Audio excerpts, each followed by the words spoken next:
Сәлем достар, 2 кесе жылы сүт және сары май, жылы су, біраз қасық тұз, біраз қасық қант, немесе 3-4 ас қасық қант, сосын дрожж, біраз қасыққа жеткізбей, сосын қалғанына ұн саламыз. Осылай илеп бетін жауып бастырып қоямыз. 1 сағаттан кейін тағы бір илеп, көтерілгеннен кейін барып, осылай дөңгелектеп аламыз.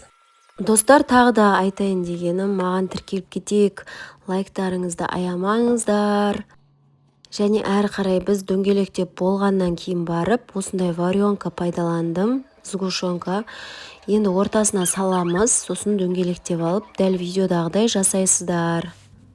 Бетіне жұмыртқаның сарысын жағып, кунжут себеміз. 180 градусқа жарты сағатқа қойып, міне біздің булочкаларымыз дайын. Ас болсын, сіздер де жасап көріңіздер. Маған тіркелейік, достар.